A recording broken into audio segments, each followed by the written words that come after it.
Hello, welcome to my PowerPoint presentation about the game Trialborn. My review of the game Trialborn by me. Today we're gonna talk about the game. The first pop quiz. Why am I making this review? I'll give you a second to answer. Provide feedback on the game, of course, to improve the game. You know that one soldier guy you made that I complained about? I got really mad about it. We're gonna talk about that. This presentation is gonna critique everything because of that one specific enemy that pissed me off. I still remember it. I feel like I deserve like financial compensation for having to look at that thing. But we're gonna talk about the bigger picture because I know how your brain works. So, I know how your brain works. So we're gonna talk about the bigger picture, top down. Then we're gonna go on to the specifics later on.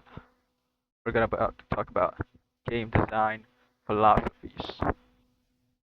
Like Karl Marx. He's not a philosopher, but you get the. Wait, was he? Now we're gonna talk about my methodologies. This is inaccurate. Ignore it.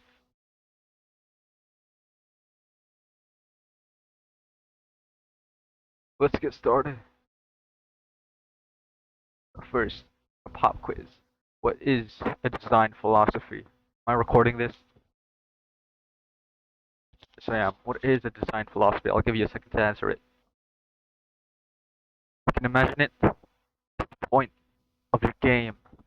Some games want to make you feel like a gunslinging cowboy, and you beat the enemies, and you feel really good about yourself. And some games are just social games, so you gotta think about like, what's the point of this game, and then you make everything in the game contribute to that, to that goal of making that experience.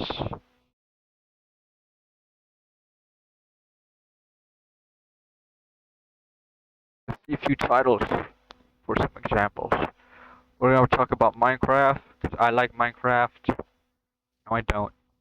Uh, if you go to the Minecraft game design book that got leaked because of the whatever laws, the Swedish laws, um, you're gonna see that Mojang describes the game as a game about exploration, creativity, and adventure.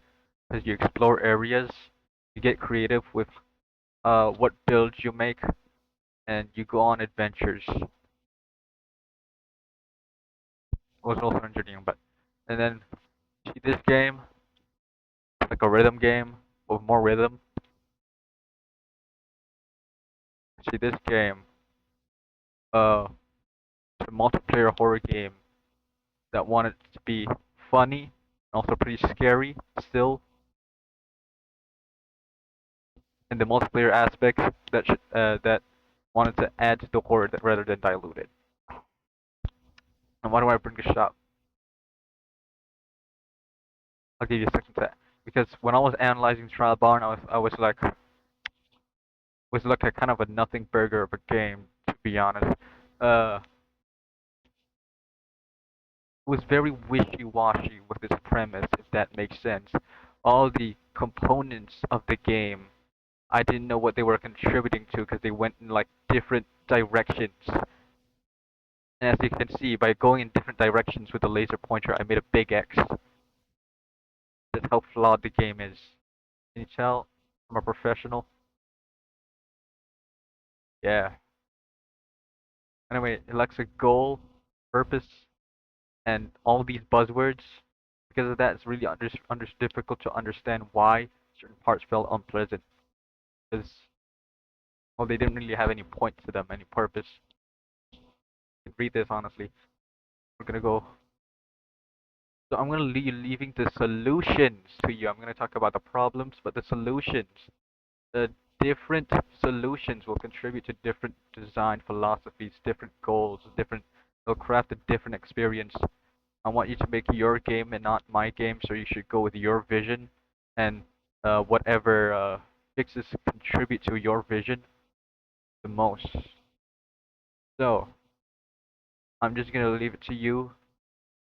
I do have some solutions, but You should really think about what you want to make first.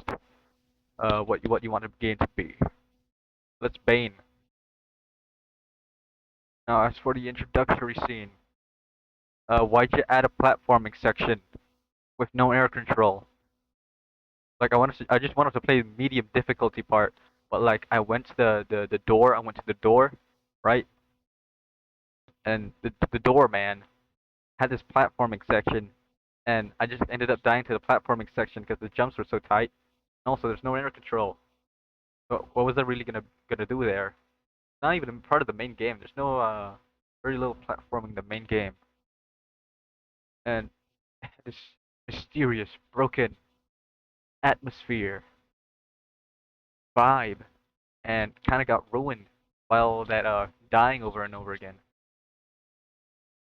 Yeah, this unresponsive. You're gonna see that word a lot, and music in general, pretty man, I understand that you might not be responsible for the music. It's probably like a bunch of non-copyright stuff, but music just feels very pointless in this game. As you can see, I took this quote from an actual professional that makes me look really smart. Anyway, this would work.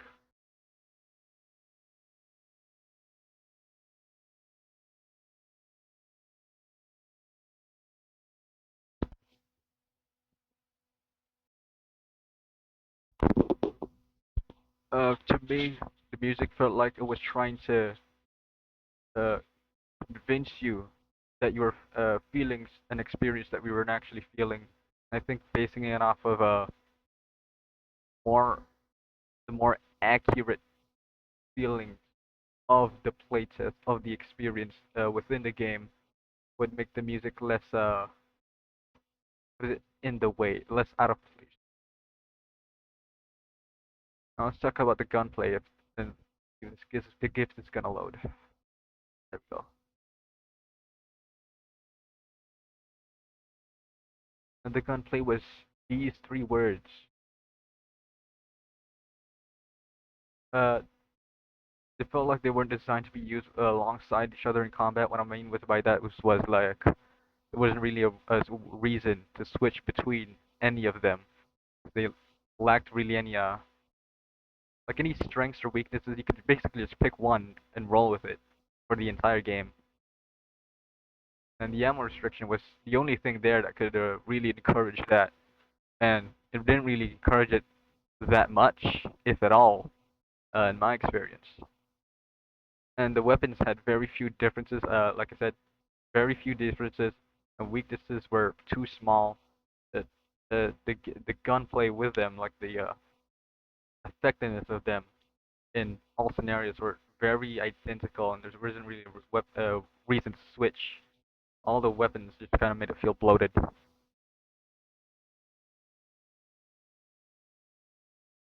Now let's talk about enemies. These give them identity, strategy, and these are a really big issue because these are really big words. Uh, these two very important to make enemies feel like different enemies and not reskins.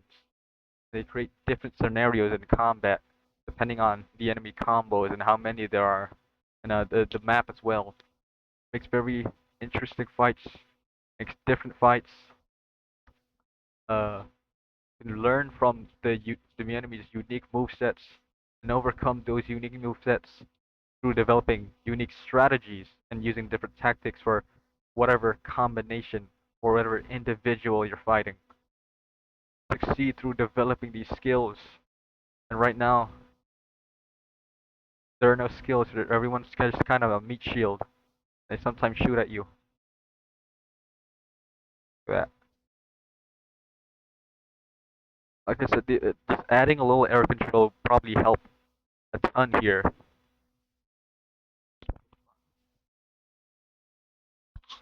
Would help a ton here.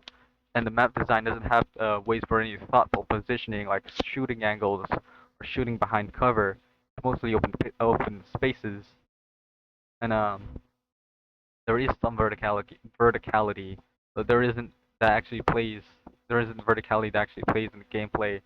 There's like that one bridge up above, like near the starting area, but you don't really use it mid combat. The movement is boring because of that.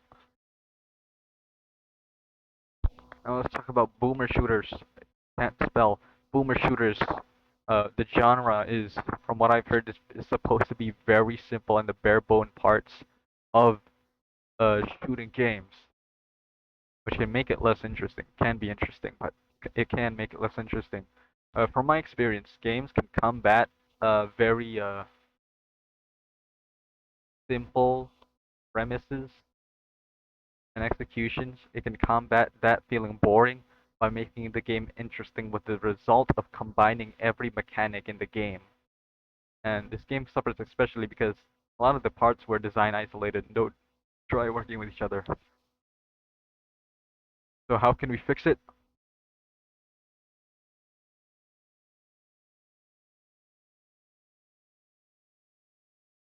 By making the sum of its parts interesting.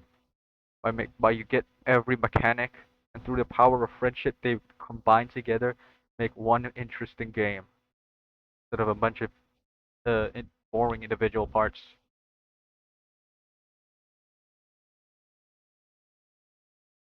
Right, this is the part where it gets rambly. Make simple mechanics form in-depth interactions. Look at all those buzzwords.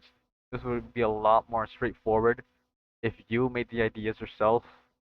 So they're just proposals, but you should really think about it. Now, I'm gonna explain this. You know the game Portal? I'll give you a second. So the game Portal, when they did some playtesting for it, the playtesters said, "Well, this was a fun tutorial. I can't wait to play the actual game." And the problem was that was the actual game. And so to combat this, they added GLaDOS in the story. The story was you gotta escape GLaDOS because she's evil, and that made the game a whole lot better.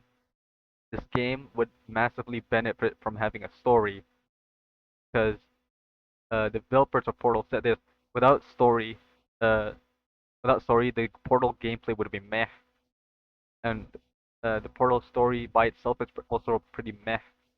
Combine them together makes a much better game.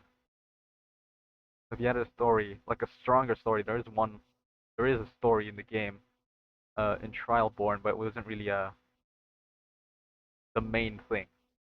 Also, exaggerate the weaknesses and strengths of weapons. So maybe in shotgun range, the shotgun was the most beneficial by a landslide, and in uh, pistol range, the pistol is most beneficial by a landslide. And also maybe like add ammo as like a factor you should worry about. That way you can add ammo. You can make the pistol or something an ammo efficient weapon. Because of that, the pistol has like a purpose and a use aside from taking inventory space. And you should really increase ammo consumption of weapons so that players have to think about it more, add more ways to get ammo, and a lesser surplus of ammo. So you have to worry about it running out even when you're late into the game. Have a stockpile ready. That stockpile shouldn't exist. Make the common enemies more frail because the pacing is pretty awful. Uh, give enemy attacks wind-ups. Maybe adjust them to so that wind-up doesn't make them horribly easy. Also add specific enemies with more impactful attacks with higher cooldowns. So players have to think about that every once in a while. They have to actually think about their movement aside from left, right, strafe, walk sideways. Dedicated tank enemies. So maybe some enemies can be very frail, and maybe some enemies can be very, very strong. Yeah. And also, the Left 4 Dead, they have like the special infected, and they have the common infected. The common infected was your typical fodder, and the special infected did something interesting. If every enemy was the special infected, it would be hell. It would be the horde shooting game that it is. So maybe dividing your enemy groups into Mostly common enemies, and then some special enemies to spice up the combat would be cool. Try out what you want, and a more unique aesthetic, a better music. Uh, Pretty low priority though, but more unique aesthetic.